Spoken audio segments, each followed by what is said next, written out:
Hello and welcome. This is Lights Out, and away we go with the episode.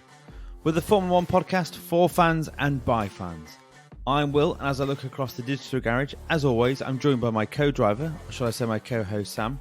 Hello, Sam. How are you? Hello, Will. Hello, listeners. I'm very well. Do you know, that garage comment, it's just made me think at some point we should record this podcast in a garage. We should. I like that. Film it. Then we can let's say in an actual garage rather than a digital garage. Yeah. How are you? How was your weekend? Very good. It was my mum's birthday, so I was up celebrating in the north. Went to a nice, lovely country fair, and then went for a lovely birthday meal yesterday before driving back to London. How about you? How was your weekend? Very good. Yeah, it was nice, thank you. I mean, the family had a bit of lurgy, so my daughter's been settling into nursery, which is essentially an enormous petri dish of all the local germs in one place. So, yeah, I think she's either brought home something, COVID maybe, I don't know, we're not really sure, but yeah, we had a bit of lurgy over the weekend, so that wasn't great. But yeah, otherwise it was quite a nice weekend. Sunday was very sport filled. We obviously had the Grand Prix, which we'll talk about, and the magnificence of Arsenal beating Manchester United as well late on Sunday afternoon. That's right, I'm bringing up Arsenal on the podcast before you get the opportunity, because this is going to be one of the few occasions where I can get away with it, I think. So yeah, no, it was a really good weekend and fantastic sporting Sunday for me. I was going to ask you about the country fair. What was the highlight from it? There's often something fun. There was dancing JCBs, which is quite interesting. Brilliant. Quite different. There was gun carriages firing off, which is quite cool. Being pulled by horses. Yeah. And then they had this weird game where they had like a remote control rabbit, and you could bring your dog and you could try and chase this remote control rabbit. Nice. It was very, very entertaining. You had all sorts of dogs going for it. Yeah. I've never seen a German Shepherd go at something like it. It was pretty ferocious. So it was good range of stuff. Also saw a big name, Mary Berry. Saw her in conversation with Alan Titchmarsh. Oh wow, there's a couple of absolute kind of golden broadcasters there. Exactly, and appealing to the masses that were there as well. It was very good, very wholesome. Nice. Would you say all of the dogs chasing after the rabbit was a bit of a metaphor for the whole F1 grid chasing after Max Verstappen every week? No, because people could actually catch the rabbit and beat the rabbit. Whereas the problem with Formula One is no one can catch Max Verstappen. No, they cannot. No, what a lovely segue. Yeah, lovely. So I'll bring it on to you then. You started very well. Who won the race, Sam? Well, Thanos, the inevitable force, Max Verstappen, has won his 10th Grand Prix in a row. He has broken Sebastian Vettel's record of consecutive wins, and he looks peerless, unstoppable. Yeah. Another record gone. Yeah, indeed. Before we get to the analysis of another Max win, we actually have our first ever Lights Out postcard. We had someone at the race send us their trackside review. I'll just play it to you now. Sam and the trusted tifosi of the Lights Out podcast. I'm Greg, Will's brother. I'd send a brief review of our day at the Monza Grand Prix. We had a really excellent day. It was quite hot, definitely over 30 degrees. But we were sat in Laterale Destra, which is one of the main grandstands along the main straight. So we had a great view of all the starting ceremony, with the national anthem, which all the Italians really get behind, with the Italian equivalent of the Red Arrows flying over as well. And it was a great race. I thought Sainz did really well to hold Verstappen off for as long as he did. He did. Normally it's just within the first few laps, and then that's the rest of the race. But I thought Sainz did really well. There was just a brief mistake that cost him. And I thought he did really well in his battle with Leclerc in the closing stages as well. I think he definitely deserved his podium. As a Hamilton fan, I thought Hamilton had a good race as well. He managed to get past the two McLarens and Albon as well. There was that close moment with Piastri, but no, it was good to see him driving quite well. So overall, it was a really, really brilliant day, and it was great to be amongst the tifosi for all the podium celebrations. People were scaling the walls and everywhere. So it's just it was brilliant to experience such a great circuit at Monza. So yeah, I hope that gives you a brief summary of the day. Lovely, jealous, very jealous. Sells it well, doesn't it? It makes you want to go to Italy and be part of the tifosi, doesn't it? It does. He's been a busy boy, isn't he? Getting married and then popping off to Monza for the Grand Prix. Lovely. Yeah. What a way to celebrate your wedding by seeing. I mean, sadly, it wasn't a Lewis win, but still witnessing Formula One at the Temple of Speed. So Well, thanks very much for sending that postcard. And if you're ever at a Formula One race, just send us a voice note on Instagram. You can follow us at the Lights Out Pod. Yep. And yeah, got that right. And and we'll happily play it. And yeah, we like to get the fan perspective. You know, I wasn't watching; I was listening to the radio. Or I wasn't listening to the radio. I'll comment that later. But good to get the heat. I can imagine being there with all those on that warm, sunny Italian afternoon with all those Italian fans going absolutely mental and scaling the walls. So yeah, sounds like quite the experience, and a good bit of analysis there on Lewis, who we're not going to talk about much in today. But very good sort of postcard. Yeah, thanks, Greg. Very good. Glad you enjoyed yourself. We're not jealous at all. No, and not to rub salt on the wound sound of your jealousy, he did also get a selfie with your favourite Ted Kravitz. Oh, he did. You sent it to me. Yeah, that's a great photo. I love Ted. The face he pulls in it as well. Like he's not just walking past her. Like he stops to pull a big smile. Very good. With his headset on and his microphone in hand, shorts on, microphone. Yeah, just the whole Ted experience. Just how you want to come across Ted, wouldn't you? 100%. Yeah, very good. And so back on to Max's win then. You know, a record. Congratulations, Max. And as Toto Wolff said, no one reads the records. They're there for the Wikipedia. So we'll quickly brush past that. I suppose I had sort of two main points, and then I'll come to you. One, it wasn't as plain sailing as Greg alluded to. It did took a bit of a battle with Sainz, but it was interesting that he didn't overtake Sainz with DRS. Sort of Sainz was very defensive and really went there. And it did take 15 laps. And I was reading on The Athletic this morning that the author of the piece was saying, one of the things we learned was that, Max had to really battle for the win. I don't think having to battle for 15 laps out of 51 is a real battle, because then, considering he was then off in the distance, then had to slow down a bit towards the end just to cool his car. So that was my first point. My second one is George is actually going to be seen as the prophet, because before the first race, he said Red Bull are going to win every race. And a lot of people sort of didn't take him seriously. Whereas now, 14 races, 14 Red Bull wins, 8 races to go. You got to back. I'd put a lot of money on that happening. And I'm sure, I hope George put a bet on at the start of the season when he made that prediction. And that's a nice thing for a CV to prove all those doubters right when it comes through.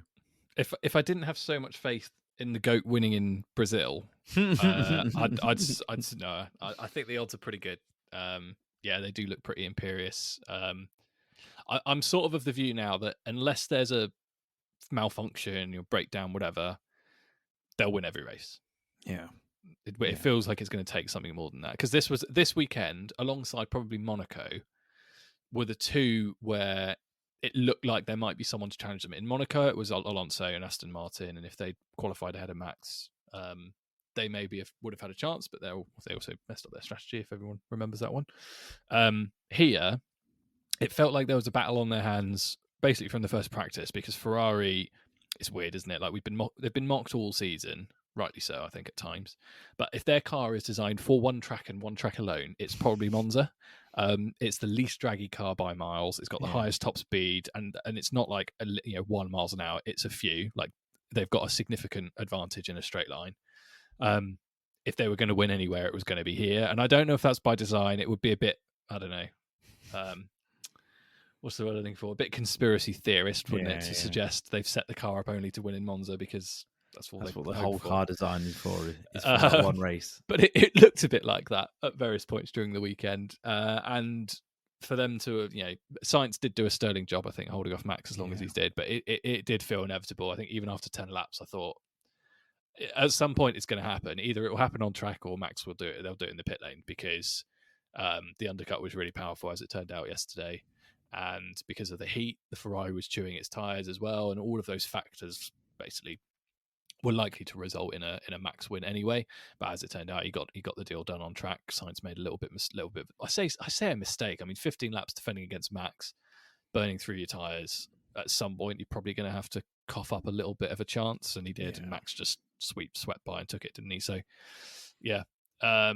looking pretty imperious. Yeah, we could well be on for a 22 out of 22 this season, which would be amazing. I'm almost tempted to say I want them to do it now, because they're close, and it would be a really kind of momentous record, and I think it would satisfy a lot of us who have sat here for the last how many races and sat here and just said, it's a bit could do with being a bit more competitive, couldn't it? At least if we can't have the competitiveness, we can have a record-breaking season for a really dominant car, and Adrian Newey can go down. I mean, he's already gone down as one of the greatest designers ever, but another feather in his well-feathered cap, let's say. Yeah, I was going to say, if on that point, I quite like that idea. I've not really thought of it like that.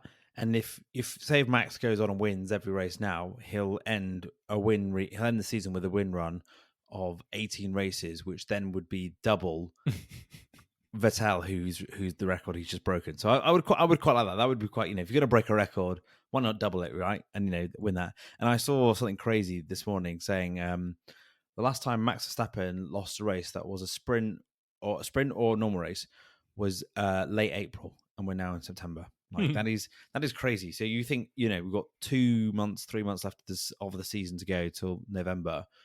Yeah, it is definitely on, and it would fair play. And also it also helps with the whole Lewis dominating the sport for several years. We'll give them the season, and then it'd be an interesting thing to say. In the past, we started a Formula 1 podcast the season when there was only one team that won every race and one driver won more than 10 races. Because I doubt this will be the last of Max's wins this season. No, I think you're probably right. I was texting friend of the podcast, Richard, about this on Sunday after the race. And I did say to him, it's kind of ironic, isn't it, that Will and I have started a podcast this season that it's probably been the least interesting for a while and the most dominant from one team. So, yeah, hey, we can hope for better things. But at least in the absence of competitiveness, we've got this interest in the kind of Max's run goes on and the prospect of Red Bull clean sweeping through the season. So, yeah, true. But also, at least everything behind a Red Bull or everything behind Max Verstappen has actually been really good entertainment. I don't think we've talked about this as much as we probably should have done, but the midfield has been so good and so entertaining, and different teams coming towards the front of the grid. It seems to really fluctuate from weekend to weekend. And you were right. Ferrari had sort of seemed to really go for it this weekend, and they were a real threat. And I saw a really good analysis of the 3 final laps in Q3 between Leclerc, Max, and Carlos. And at no point was the Red Bull out in front of the quickest. It was always between the 2 Ferraris, and obviously I think Charles just threw it a little bit at the end. But not only did they qualify well and they raced hard against Max, but the Ferraris really did fight each other when they were going for it. And it could have very easily towards the end. Was it the final lap? Almost took each other out with was it Charles that cocked up his braking and had to take the run off road. At least the Ferraris properly raced and really went for it, and that was a good spectacle as well. Yeah, it was really good. I mean, I thought the race overall was pretty good, but particularly the battle between the Ferraris and also Sainz and Perez as well. That was really good. Good wheels were racing. I really like Fred Vasseur's comments at the end of the race as well, where he just said, well, we knew who was going to win the race. We had to put on some kind of show for our fans, and they did. Yeah. No risk, as Charles' engineer said, no risk when it was pretty risky. Yes, I know. And you could just hear Sainz on the radio saying, come on, guys, let's hold the position, kind of, let's take this home, sort of. All the things you would expect a racing driver who's in front of his teammate to say. But yeah, no, that was really good. I think they both raced really well, actually. I mean, they came close a couple of times, but it never got to a point where you thought they're gonna have a crash. I mean, Charles ran a bit deep into turn 1 on the last lap, didn't he? But never really looked like it was going to result in a serious crash. So yeah, that was really good fun to watch. And the rest of the midfield, or I say the rest of the pack, was quite closely matched, actually. Mercedes, McLaren, Aston Martin, and Williams in particular as well. We're all in the hunt for good points, and there was a lot of jockeying for positions. And you've got some cars that were set up really well for a straight line. Williams, Ferrari, for example. Others less so, but still managing to make overtakes and things. Yeah, it was really good, actually. The sort of 3rd down to 10th was quite an interesting battle most of the afternoon. And did you enjoy the McDonald's themed livery that Ferrari ran this weekend? That's what George said, didn't he, on camera? Yeah, that was very funny. He's got a very good pithy comment in him from time to time, George. That was a good one. Yeah, I did like it. I did like the yellow added something nice to it, I thought. Yeah, I liked it. I liked it when they did it last year as well. So yeah, me too, actually. Yeah, and I tell you what, I really liked the Alfa Romeo this weekend with the Italian colours on it. That was and the gold wheels. Oh, it looked good, and Bottas brought home a point as well, which is pretty good for them. So good old Valtteri. That was nice to see that do well. and that their designer will be definitely getting a raise for that, for the best. So I think it's probably my favourite one-off livery we've had this season. I'm trying to think if there've been any better ones. I don't think so. There was the McLaren one was pretty good. The silver chrome one, yeah, that was. There was. I had problems with that one with some bits of it, but yeah, I suppose when you're starting with something as, I argue, ugly as the current livery for the McLaren, when you put some silver on it, everyone's going to go, "Ooh, that's nice." And that silver is from the era of Lewis Hamilton, at the start when he was just becoming his goatedness. So, never going to complain about that. No, that's true. No, yeah, well, Alpha had a pretty good product to start with. I think they just made it a bit better for the race. So, yeah, no, that was a good one. Yeah, I was equally pleased to see them pick up a point because they've struggled the last little while. So, good to see Bottas back in the points. Indeed. Well, a man that's only been mentioned about 3 times so far this season, exactly, on our podcast, and will not feature at all in Drive to Survive when it comes out next year. Just one final thing on Ferrari. I think they're going to struggle when we get to Singapore because you couldn't get to go from one circuit to another. They're so different in sort of design, lots of downforce needed, and I think it'll be business as usual for Charles and Carlos next weekend. I think you're probably right there. Yeah, it'll be. I'm not sure they'll be significantly slower than, let's say, Mercedes and McLaren, but they will probably drop behind those two teams, I expect. Yeah, indeed. And another team that probably will also struggle in Singapore, also is a nice segue into our feature, William on Williams, is Williams. We don't think they're going to do very well in Singapore. And I should say, it's not next week, it's the weekend after next. But then I say that I think they're expectation managing by coming out and saying, yeah, we're going to struggle a bit. But, they've done pretty well in Zandvoort and Monza, and they're 2 very different circuits as well. So they could surprise. And in Mr. Alex Albon, they have got such a brilliant driver who is really earning his money this season. And really, when there's no spectacle going on at the very front, you can always count on him to put on some good moves. And this weekend, I think he really showcased his defensive driving and sort of fought his way up by defending so well and managing to get 7th, which is a really good result for Williams, and more points. And I think he's scored more points than the season, the previous highest scoring season in recent years, which was George when he was at Williams. So good for him to be having such a strong season there. Yeah, he was brilliant all weekend. I mean, we mentioned this, I think, in the review of the Dutch Grand Prix last week, that Williams were likely to be quite good at Monza because of the nature of the track and how they designed the car, and so it proved to be. But it still takes the driver to deliver the result. And yeah, he did really well. I mean, I thought he was actually a bit unfortunate not to get more points than he did in the end. It was only Lewis being extremely brave into turn 1, putting one on him round the outside into turn 1 into the chicane, which you don't see happen too often. I think caught Albon by surprise, and fair play to him, he left enough room, and Lewis took advantage. But I think, but for that overtake, Albon would have probably finished in 6th, and it would have been a really marquee result for them. But either way, 7th is a great result. I said earlier in the season I was a bit worried that they were going to get caught up by the teams, but as it's turned out, Williams look like they've developed the car as well. So yeah, they've developed really well, haven't they? From where they started the season, they've actually had a really, really good season for where they were, the last couple of seasons. James Vowles for the win. He is for the win. Yeah, no, it just looks a really well balanced, nice to drive car. And yeah, they were a bit surprised how good they were in Zandvoort, and hopefully that means they'll be pretty good in Singapore as well. And they've got the car in a nice window now, where on certain circuits where it's preferable for them, they pick up strong points through Albon, as was the case yesterday.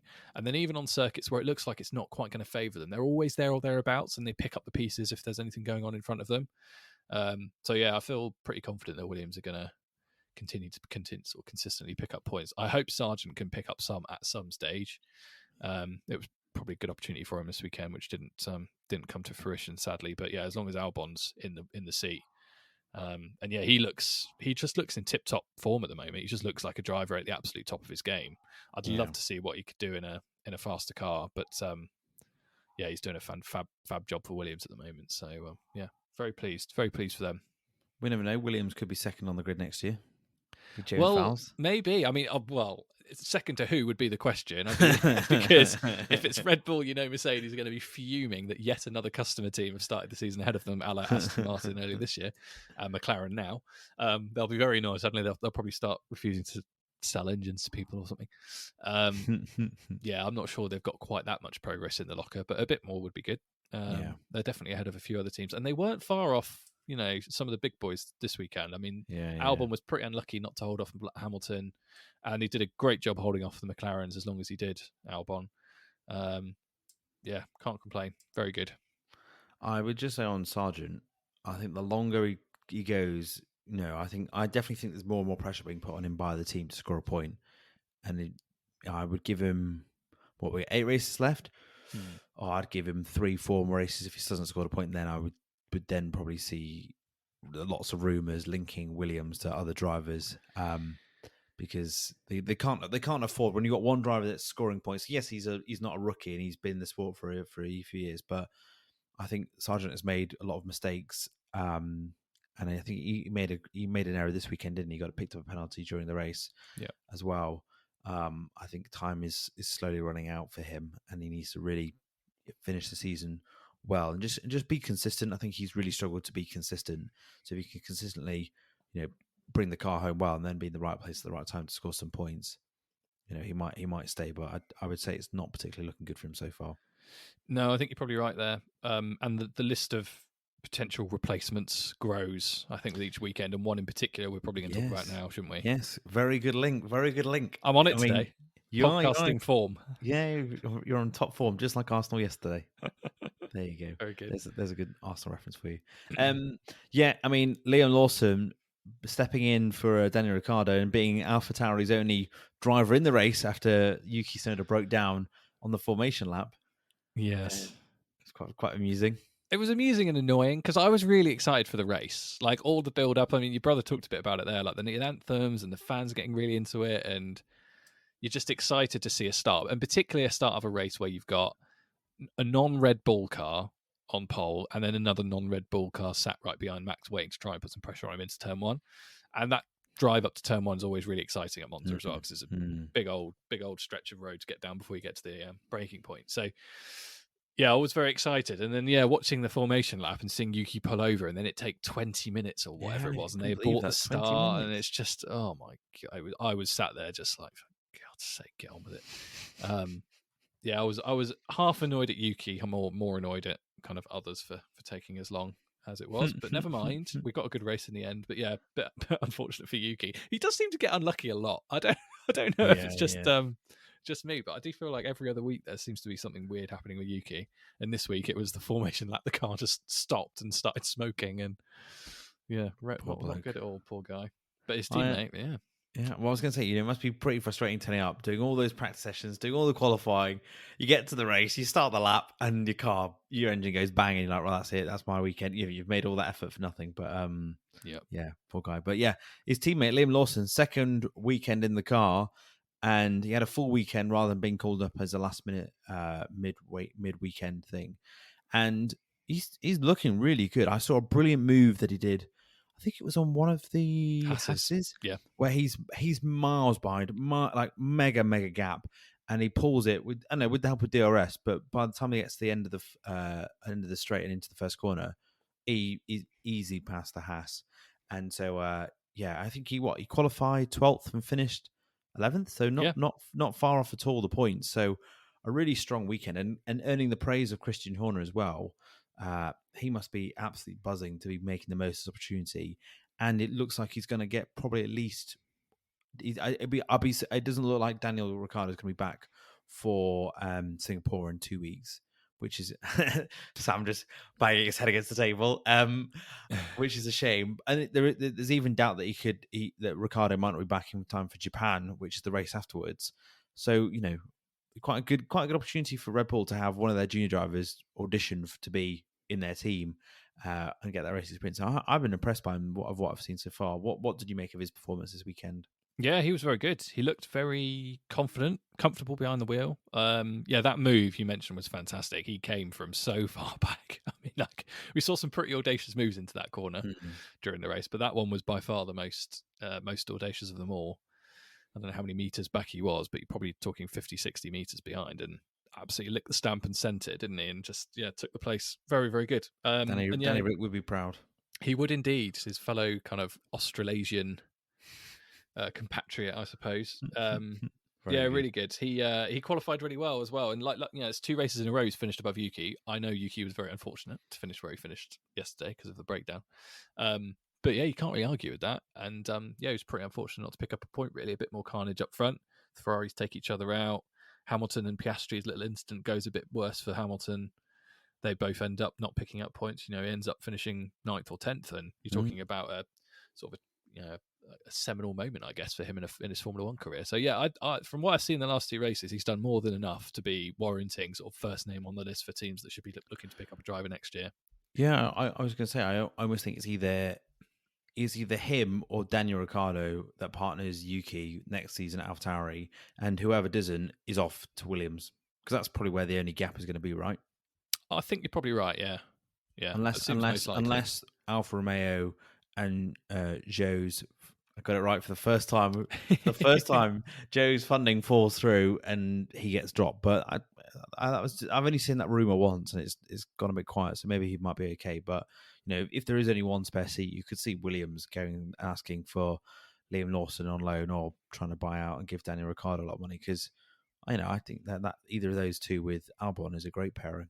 Yeah, well, also, if you can get a move to Alfa Romeo when they're shortly about to become Audi, that would be very interesting indeed. I think that's what Bottas is clinging on to get that big payday when Audi take over. Quite possible. Yeah, well, also, the car will be probably better, I would have thought. I mean, we shall see. But yeah, he looks really good, Lawson. I definitely want to see him in a seat next season. Like, who it's with, I don't really care. He's probably got a few options there. I actually think Williams is probably the best of the options available right now. Notwithstanding my comments about Alfa Romeo a minute ago, because they're obviously a team for the probably 2 years' time rather than next season. But yeah, he's looked really good. I really hope he gets to drive next year. I'd like to see more of him. If he went to Williams, he'd be doing the Nick de Vries in reverse, because Nick de Vries was a test driver. He stood in for Albon at Monza when Albon had his appendix last year, and then obviously got the seat at AlphaTauri. It'd be quite funny if he went and did the reverse. Now, before we get on to the Latifis, we should just talk about the Monza curse, which was defeated this year, because if you listen to last week's episode, I did tease that every year since 2018 or 2019, whoever has won the race has then not won the race the following year. But sadly, Max won the race last year and did win the race this year. So that curse has been defeated. But in its place, we now know that the strongest curse in Formula One is Mr. Nico Rosberg, who has a really unfortunate run of taking a photo, a selfie before every race with a team, a driver, whatever. And then in that race, them having an absolute stinker. And I think this weekend he took a photo of him in front of the entire grid and the grid lights, and someone said, "Oh, this is the aborted start was all Rosberg's fault and the curse." And I think he got quite wound up about it a couple of races ago, where I think he posted a photo of Perez, I think it was, and Perez had a real shocker, and he said, "Can people stop doing this, please? It's not funny. I'm just doing, I'm just trying to take a post or a photo." But the Rosberg curse is living on strong at the moment, and this weekend it beat the Monza curse. Yeah, don't fight social media bans, Nico. If it was me, no. there's no winning that fight. Yeah, it was really funny. So that picture he posted, the reason it got so much attention was because he posted it with a caption that said "Forza Ferrari" afterwards, and the comments were just brilliant. Afterwards, it was just like, "It's over. Ferrari are never winning this race. Like, Max is gonna," and so it proved. I mean, at least if the Ferraris had come together on that last lap, I don't think Nico Rosberg would have been able to get back into Italy next season. No, he probably would have retired from being a pundit. They'd have just seen him approaching at the airport and just thought, "No, your passport's no good, my friend. You got back. You go back to Monaco, my friend. You're not welcome here this year." But yeah, no, he does have a pretty unfortunate record. And enjoyable. Yeah, indeed, it's very, very enjoyable. What a funny chap. And so on to your Latifi. Who are you awarding to your Latifi this weekend? So I've written a very short note for this one in the pod plan. Will, do you want to put an explicit rating on this particular episode, or would you rather not? Happily. Okay, good. So the one word I've written next to Haas is shite on on my notes. Please elaborate. I mean, they didn't feature in the YouTube highlights. No, well, surprisingly, apart from the best thing they did all weekend was let Liam Lawson overtake them very smartly into turn one. No, they had a pretty awful weekend. Not the drivers. I don't think they're to blame for this at all. But yeah, they just had a terrible weekend. So they qualified 13th and 18th, and then both finished in their final 2 positions. They were the only 2 cars to be lapped by Max Verstappen in the race. Ooh, we've not had lap cars for ages, have we? No, it's pretty embarrassing, that one, because especially considering Max had an engine issue for the last 10 laps and was basically coasting all the way home. The car absolutely chews its tyres. So the car, we should say, so Haas Haas take a lot of parts from Ferrari. So there's a similarity in the designs of the cars there, and we know the Ferrari is very hard on its tyres. It's like the Haas is like the Ferrari on crack. It just it eats the tyres so quickly, and in very hot conditions as it was yesterday, they just basically had absolutely no hope. Hulkenberg was put on a 2-stop as well. A 2-stop in Monza is just an absolute nightmare scenario. No one ever gets any points trying to do that.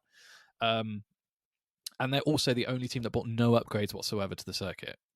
Every other team bought upgrades for the Grand Prix because they know Monza is such a power-specific, low-drag kind of race. Everyone bought something. They bought nothing, as far as I could tell.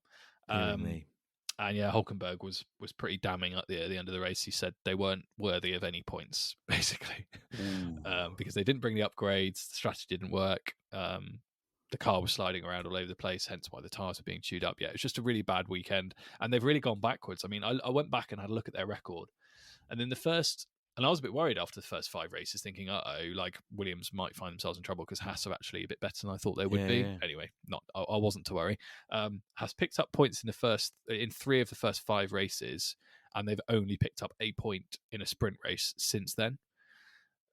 It's just they've just not picked up points anywhere near regularly enough. They haven't really developed the car in a direction that's helpful, and the drivers are a bit unhappy. Spend the whole race being overtaken, including being lapped by the leader.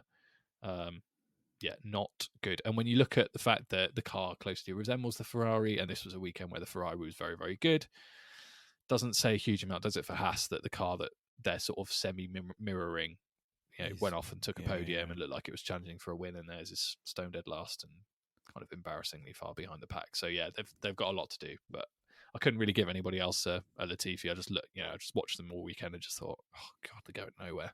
That's terrible. They've had that issue with the tire degradation for so many weeks now. Like whenever it gets slightly warm, they absolutely burn through their tires, and they are an odd team because they sometimes, when they first came onto the sport, they were really up and coming, and they was nicking 5th and 6th places, and they were doing really well. Then they kind of saw the opportunity to basically down tools and be like, oh, we know if we finish last in the constructors with the new regulations, we'll get the most development time.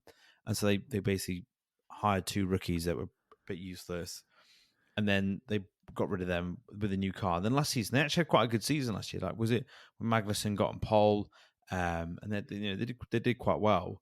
And then this year they've gone back to being at the very back of the grid again. And I remember seeing them at Silverstone a couple of years ago, and their car looked awful. And it probably on the eye test, if you were at a race weekend and you saw them all come by, I think it probably would be very noticeable how bad that car is compared to the other 9 teams. Yep, very, very poor. Lots to do, and not a huge amount of money, probably by the looks of it, to do it. No, that's why they should just sell to Andretti. He'll pay silly money for it, and then they all end up happy. And as long as they keep Gunter in the sport, that'd be good. I mean, at least Gunter's going to be box office, and when it comes around to Drive to Survive next year. Yeah, well, as always, I'm sure. Yeah, he'll be good value. Shame the car's not. Yeah, sadly that. Right, we'll take a quick break, and we'll be right back.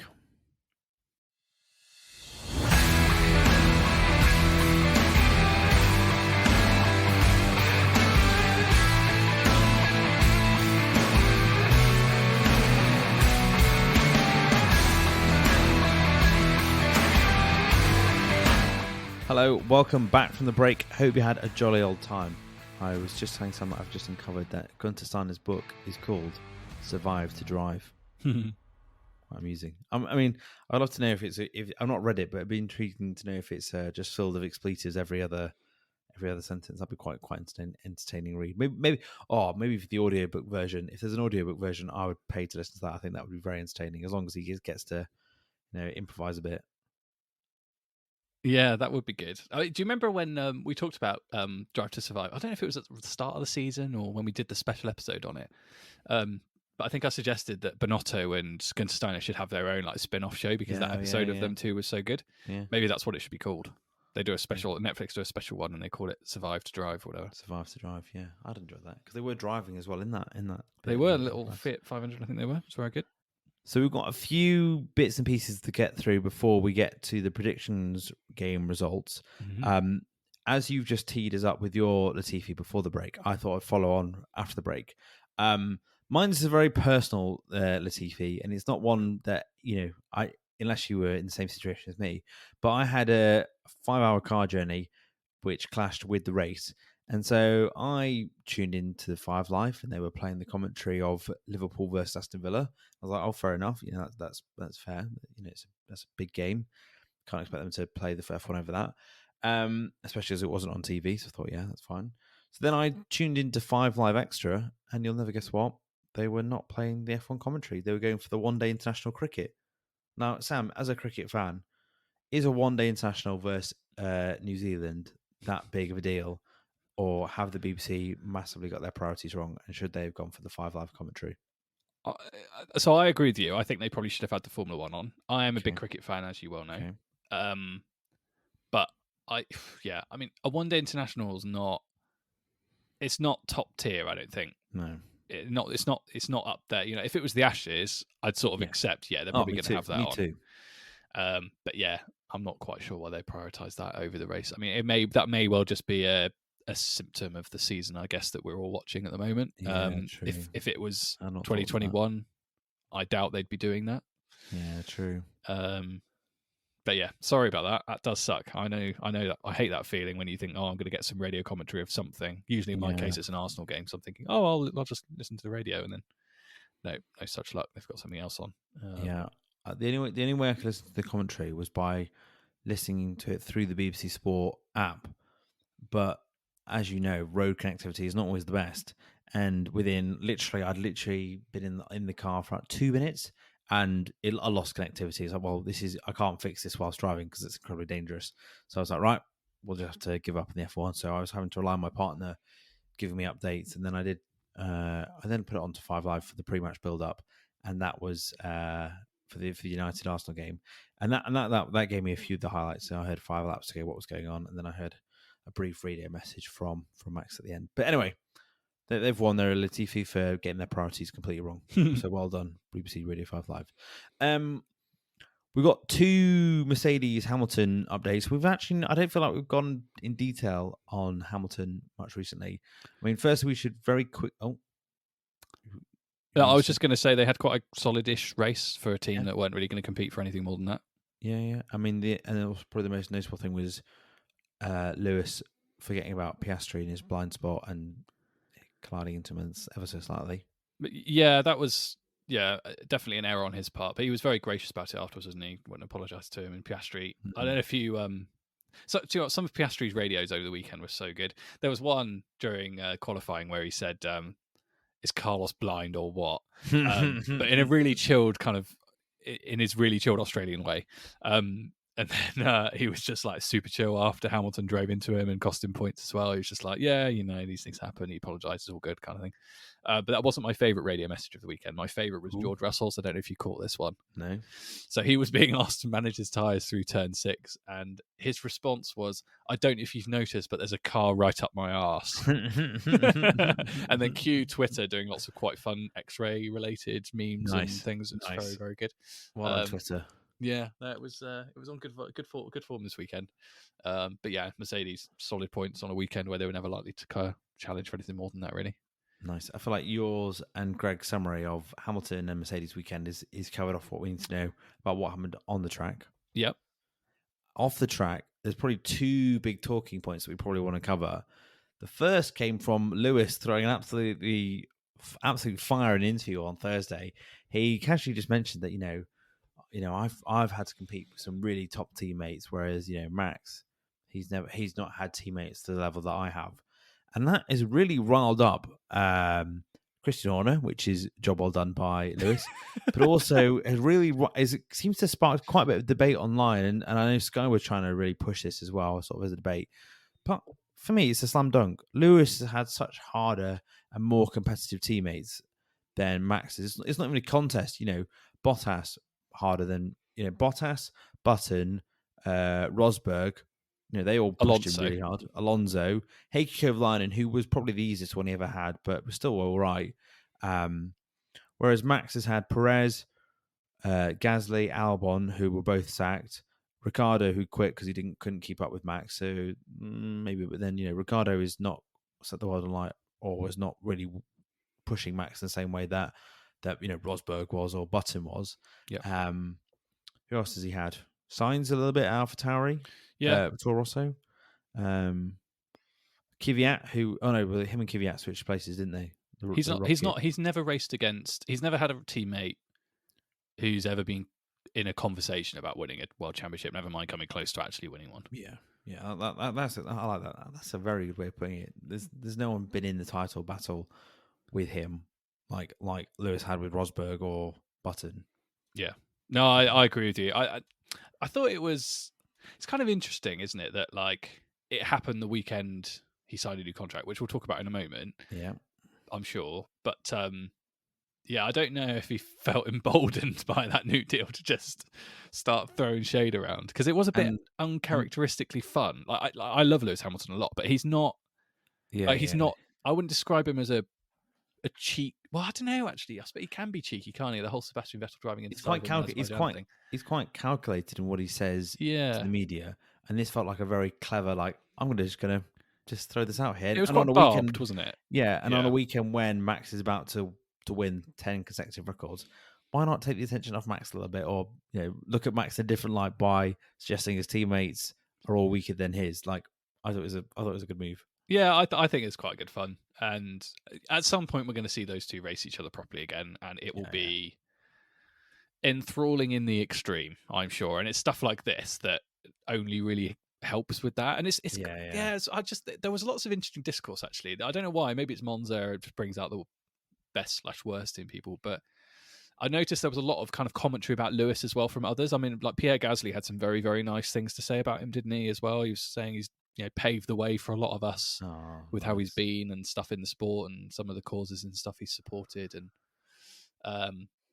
things like that. So I did think it was quite interestingly timed, that particular comment, and I like it. Martin Brundle loved it as well, which I was also surprised about. I was expecting kind of Lewis should be concentrating on his own driving and Max is in a league of his own and he's just wow whatever, but no, Brundle was just like, I love it.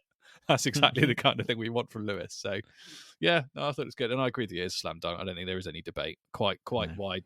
Horner and others even felt close, and I think part of this is why it was picked up as much as it was, because I think Sky cottoned on quite early that it was really going to wind Horner up. So, and I think it was both Crofty and Ted Kravitz took the opportunity to ask him about it at separate occasions, and both times you could just see Horner squirm. And I think his blood boil. Yeah, that is worth it. That is worth its price in gold, I think. So, I think on a rare weekend where we don't give a Latifi to Sky, the alternative is I think we give them some kudos for poking around a little bit and having a bit of fun.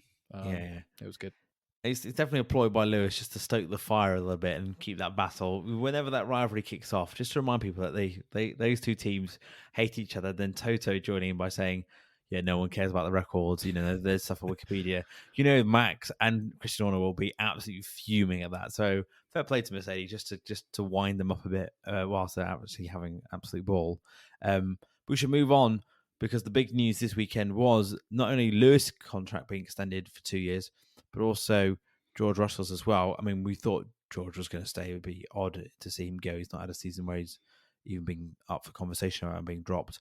But it is really good to see Lewis stick around for 2 years. And I did see an interview with him saying, we'll see how we are next year, but the plan is to give it a real go in 2025. And if that was his final season and the car is in the Mercedes is back up at the very front, and he could leave in a title battle, if he can finish his final race or his final few races going for a title battle, and if he wins a title battle and ends on a high like that, that would be what a way to end a career in Formula One. Yeah, it would be brilliant. I feel like that will be the last opportunity, particularly with the regulations changing for 2026. Who knows what that's going to bring? And Mercedes historically have generally demonstrated a good ability to develop the car in a direction that makes them more competitive. So, yeah, fingers crossed they can bring themselves close to the front. I'm not worried about the prospect of a Lewis Max battle in 2024 or 2025, but it was, I don't know if you remember, it was extremely stressful in 2021. It was an amazing season, but that last 3 races, intense to another level, right? Yeah, it's the most intense. I think it's the most intense kind of sporting thing I've witnessed. And I am an avid football fan, as you know. I'm really into the cricket.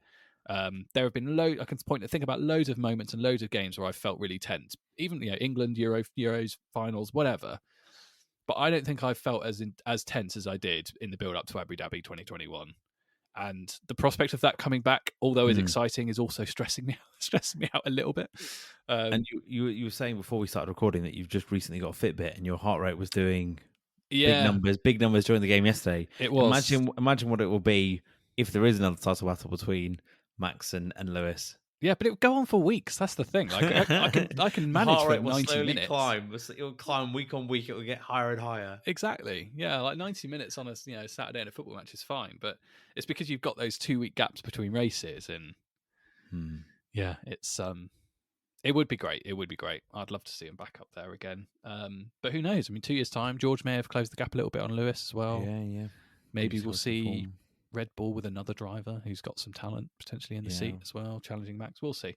Hopefully there. I mean, there's a lot of things going for that. I think there's time. Mercedes obviously have a very good record themselves. They've got good drivers, got good designers, good car. Hopefully next year they'll be a bit closer. And you throw in the prospect that like the best thing for Formula One for the last decade was that season in 2021. I'm sure Formula One and the FIA are desperate to have it back, based on what we've had the last 2 years. Yeah. And I'm not saying they'll change the rules to suit Mercedes, but we've seen that kind of thing happen before, where they've made changes to slow the team that's winning down, and we've seen seen teams get a bit closer as a result. So yeah, we shall see. But yeah, it's really good news for Mercedes. Both drivers signed up long term. Both doing a very good job this year, and yeah, British bias continues to win out.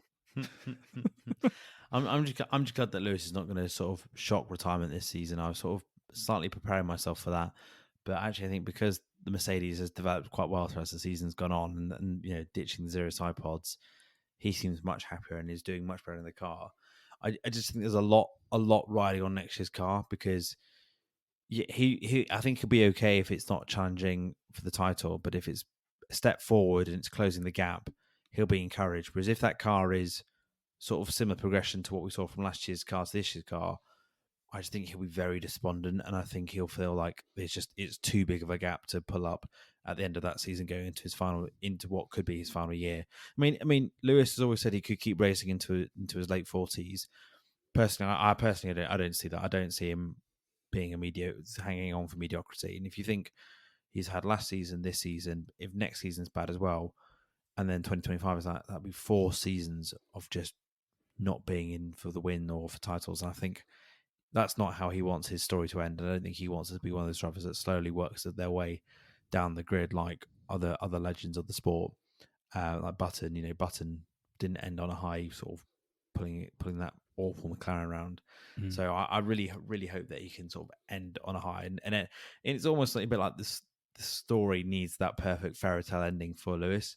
He's one of those sporting greats. It's almost a bit like Tiger Woods. Tiger Woods not winning for anything for ages and then comes back to the Masters and wins. Like, we kind of need something like that, where Lewis comes back after 3 really hard years and becomes the world champion again, like at the age of, what would he be, 41, really? 2025? 41, yeah. He's 38 or 39 now, isn't he? Yeah, which should just be amazing. I mean, to be fair to him, he doesn't look 38. No, and I think as well, a big thing for him this season is he's proving to himself, if nobody else, that he's still got it. Like, he's soundly beaten George Russell. George Russell had a really good weekend this weekend, but he had to be his best to beat Hamilton, who had a pretty off one.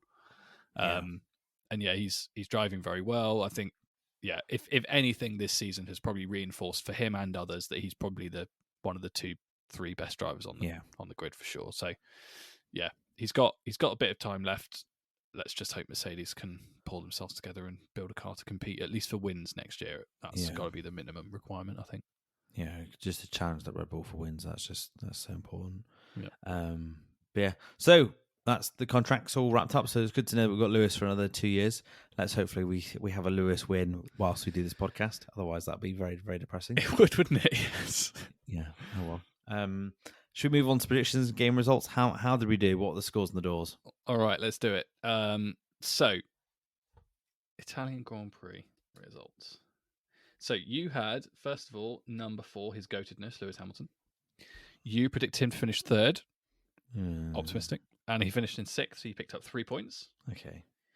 You then had Kevin Magnussen of Haas, who, as I mentioned earlier, were shite this weekend. You predicted him to finish 14th, and he finished in 18th, so you picked up 4 points there. Oh, not going well so far. And then you had Charles Leclerc, who you predicted to finish in 7th, and Ferrari had a good weekend, and he finished in 4th. And so you picked up 3 points for a total of 10. Okay. I had not the best, but not the worst. No, I would say that's a pretty average week. 10's about average, I think. I had Sergio Perez and predicted him to finish in 2nd, and he finished in 2nd. Yeah. I then had Lando Norris, who I predicted, thankfully, not to win the race, as I toyed with for a little bit. But I predicted him to finish in 3rd, but he finished in 8th, so I picked up 5 for Lando. Ooh, 5 points to go. And then I had Fernando Alonso, who has let me down many times this season, and so he has again. And you're not over that yet, are you? No, well, not now, because he's done it again. I predicted him to finish in 4th, and he finished in 9th, so that's 5 points. So I finished on 10 as well. So it's a draw, the first draw of the season. Oh, that's exciting! Yeah. Oh, wow. We haven't had that, I don't think yet. So yeah, fair play. We both did equally average. Yeah, with our predictions. Yeah. Oh, I like that. I like we had our first draw, and we, from different. You had 2 drivers that scored you 10, whereas I had 3 that scored me 10. So it just shows you it's a tricky game. These predictions. It is predictions one. Yep, it is indeed. I put a lot of faith in McLaren and Aston Martin there, didn't I? They did tease that to you though in Zandvoort, and I was thinking if you combine our scores, we had every driver on the grid. All 20. Very good, yeah, so we did. Apart from Yuki Tsunoda, who didn't make it, but anyway. Didn't make it past the formation lap. So, are we going to do our predictions for Singapore now, or are we going to do it at the end of next week's episode? It's up to you. We can do them now if you want. I'll have to do them live, so I'll have to pick the numbers as we go, or we can do it next week. Let's do it next weekend, because then it gives us a bit of a teaser before we go into Singapore. And I don't want to put you on the spot with your number generator, because sometimes it can be a bit temperamental. What, by giving you Max Verstappen? No, the fact that we get sometimes redraw. Sometimes you've redrawn my numbers and then you've drawn yours and you've had almost exactly the same numbers. Oh, that's true. Yeah, we had that once. Yeah. I don't think that would make a good listening experience. Just you getting more and more irate with your number generator. I get the number 6 like 4 times in a row. Yeah, exactly. What is happening? Exactly. So let's bring it. Let's bring it in our predictions next weekend. But that's good. We've got a nice little a little teaser going into Singapore in 2 weeks' time. Very good. All right, that sounds good.